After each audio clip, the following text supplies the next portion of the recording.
Welcome to The Explainer. I am absolutely thrilled you're tuning in today. We are setting out on a truly fascinating journey to uncover the hidden mechanics behind our daily digital lives. Have you ever felt like no matter what you do online, you're just endlessly pushing a massive boulder up a hill only to watch it roll right back down to the bottom?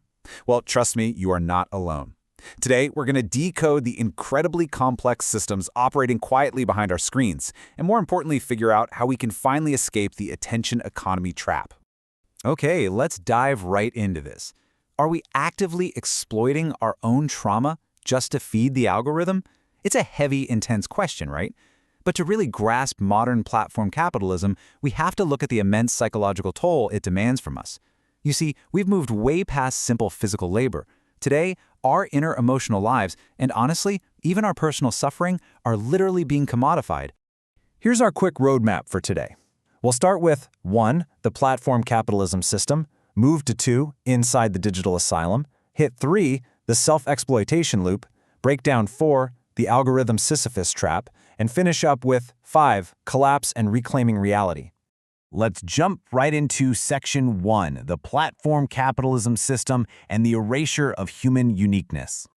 So, we are currently living in the shadow of artificial general intelligence, or AGI, and the pressure this puts on us as humans is just absolutely unprecedented. You can really see the core conflict here. On one hand, you have AGI, the ultimate flawless system for minimizing predictive error. It is the perfect optimization machine. But on the other side, human beings. We are facing what the source material brilliantly calls decolorization. Because we just can't compete with AGI when it comes to strict optimization, we're forced to over-adapt to the market. We literally have to strip away our unique human traits, our quirks, our unpredictability, all our beautiful noise, just to survive in this highly structured commercial environment. We are, quite literally, being drained of our color. Now, to understand exactly why we do this to ourselves, we need to talk about the free energy principle, or FEP. In biology, this is just a systemic drive where any organism tries to minimize unpredictability or surprise in order to survive. Think of it like a thermodynamic cost you're constantly trying to lower. In our modern digital world, perfectly conforming to a platform's rigid rules is the lowest cost survival strategy. Any deviation creates friction, right? So the absolute easiest path is just to conform, and that inevitably strips away our individuality. Which brings us to the core metaphor for this entire explainer. Just like the mythical Sisyphus, human creators and users are forced into this endless, exhausting project of active inference. You are pushing the heavy boulder of your own content up this steeply optimized algorithmic gradient. You have to keep pushing just to stay relevant. But the catch is the system is designed so you never ever truly reach the top. It's just a continuous cycle of trying to prove your value in the digital space. So how in the world do we cope with this crushing pressure? Let's move to Section 2. Inside the digital asylum, where we look at building a safe space from capitalism. To survive all that pressure, creators often build a closed system. It's a sanctuary known as the digital asylum. See that protective ring around the center?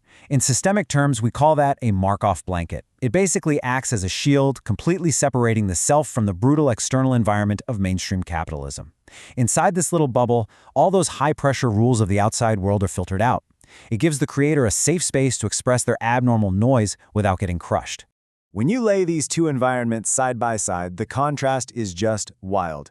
In mainstream corporate society, you've got strict employment contracts. Error tolerance is basically zero. If you deviate, you are instantly penalized. You are completely locked into low-cost, predictable behavior. But look at the asylum. Think of independent digital media or tenured academia. The rules are entirely different. Error tolerance is extremely high here. The asylum acts as this vital margin where you're exempt from normal capital logic. It's like the last remaining sanctuary where people can express their eccentricities and psychological bugs without facing immediate economic ruin. But wait, what happens when things go wrong inside that very sanctuary? Let's enter Section 3, the self-exploitation loop, diving into the anatomy of trauma and entertainment. To really get this, let's look at a fascinating case study of a creator named Dosukoi. Think of his situation like an astrophysical black hole. The surface, the event horizon, is what the audience actually sees. It's safe, controlled, highly edited YouTube entertainment. But beneath that polished surface, hidden way down in the singularity, where not even light escapes, is the creator's actual raw trauma. For Dosukoi, this was immense survivor's guilt over the death of his sister. The platform basically acts as a giant funnel, burying real, agonizing pain right under a mountain of likes and shares. Now, how does a person carry that kind of weight? The mind uses a brilliant, though kind of tragic defense mechanism called structural dissociation. You literally split your identity in two. On one side, you have the suffering self, experiencing all that raw physical pain and chaos in the real world. On the other side, the narrating self. This part sits back securely in a metaphorical soundproof room, just calmly editing and observing the pain from afar. In Dosukhoi's case, he even adopted an anti-persona. It was a topological disguise to escape the heavy responsibilities of adult manhood. By filtering real pain through humor and a character, the trauma is detoxified so the audience can consume it safely as entertainment. But sadly, it just traps the creator in a recursive loop of self-exploitation. Which leads us to a massive plot twist in Section 4, the algorithm Sisyphus trap, and how platforms actually weaponize this rebellion.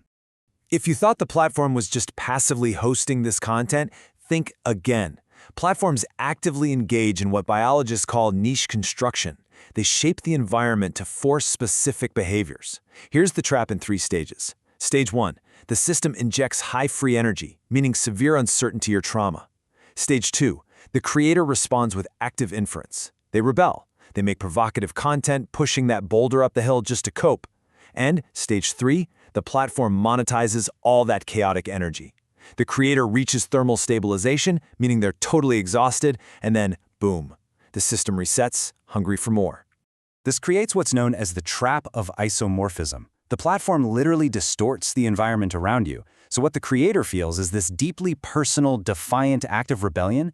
It actually just slides inevitably down the funnel directly into a commercial attractor.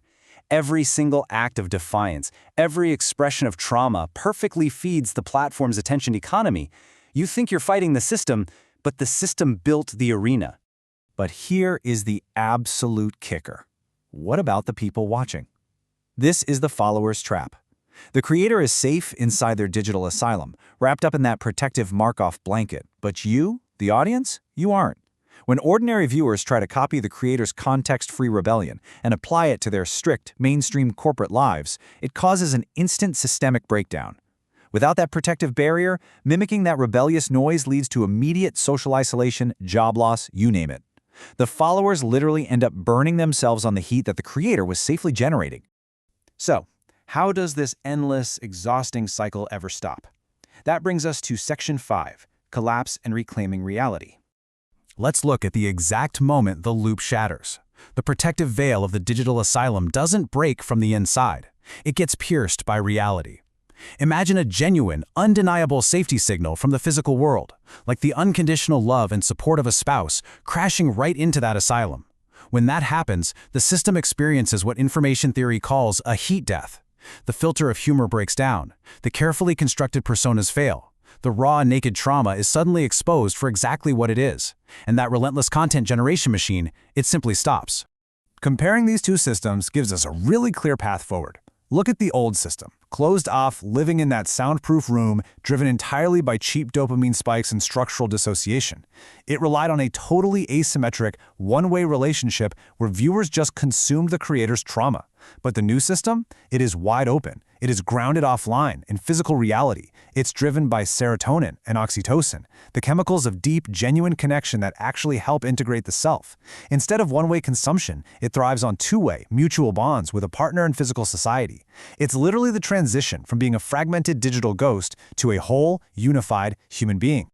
I absolutely love this quote. From a consumer to a witness, reclaiming our own offline reality by abandoning the algorithmic metrics and returning to a single, physical existence. That right there is the ultimate exit strategy from the platform's gravity. To truly heal, you can't just try to tweak the algorithm. You have to abandon the metrics completely. You have to drop your anchors offline.